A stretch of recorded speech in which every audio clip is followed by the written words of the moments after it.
Hey, my name is Bailey Weiser. I'm the owner of Hello Jude Photography, a North Georgia newborn and family photography studio, and welcome to my channel.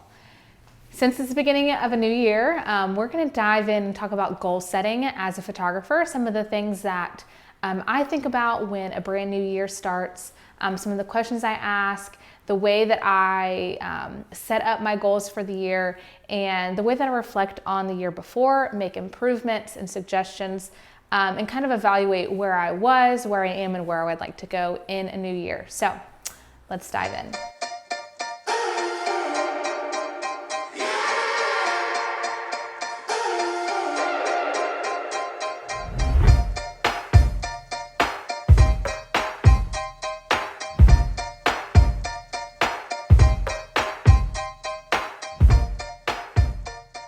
So the beginning of the year is a great time to refocus, to reflect, and to look at what we did last year, kind of assess what went right, what went wrong, and make plans for a new year. And so every year, one thing that I love to do is run some numbers from the years past.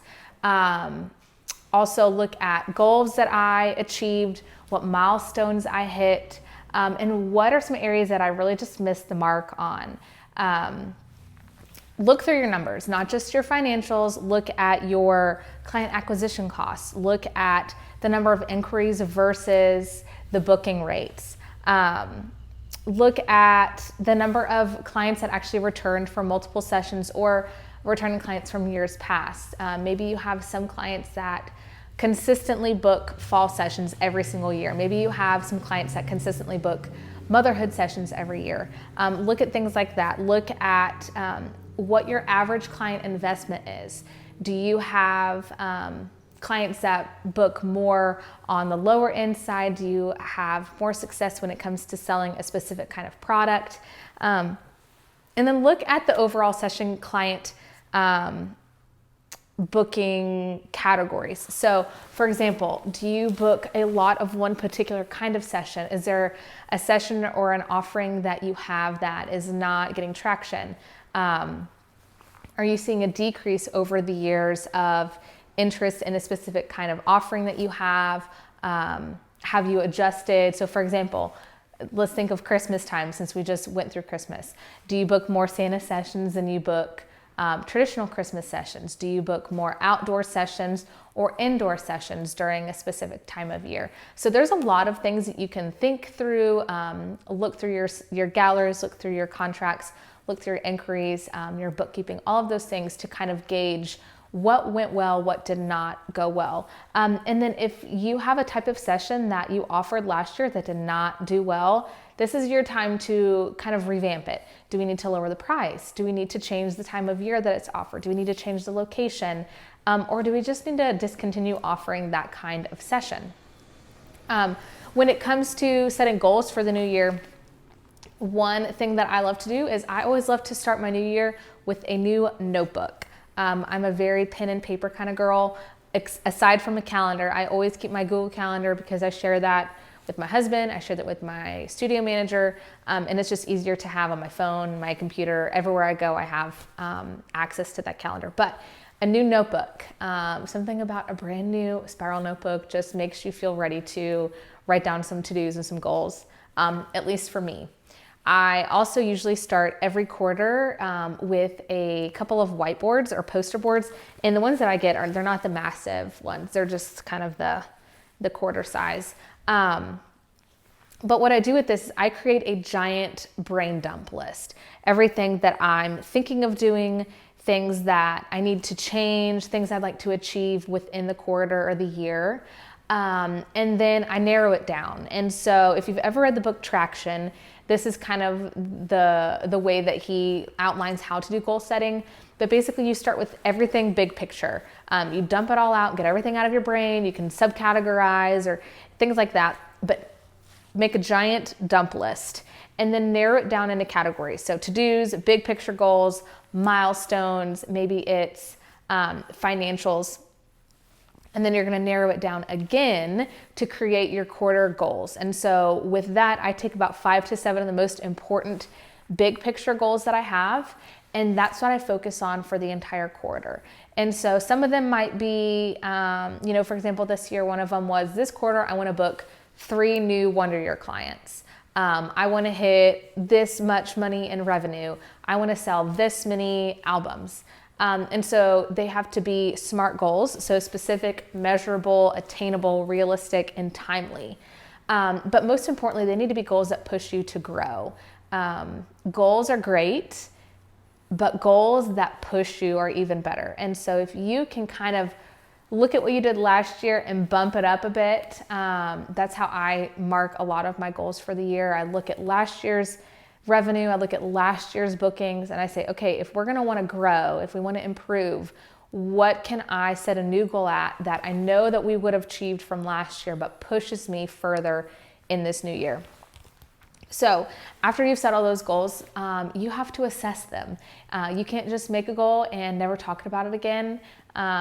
If that's the case, it's just an idea. And so if you want to be achieving these goals, we like to sit down weekly or bi-weekly for progress and adjust as needed. So say that one of my goals is to hit a certain income of revenue for this quarter, and we either hit it and we need to make a new goal to surpass it, or we're not getting anywhere close to it and we need to adjust. Maybe it's we need to adjust our expenses. Maybe it's we need to do a new kind of session offering or a mini session event, or what can we do to push ourselves to get to that goal?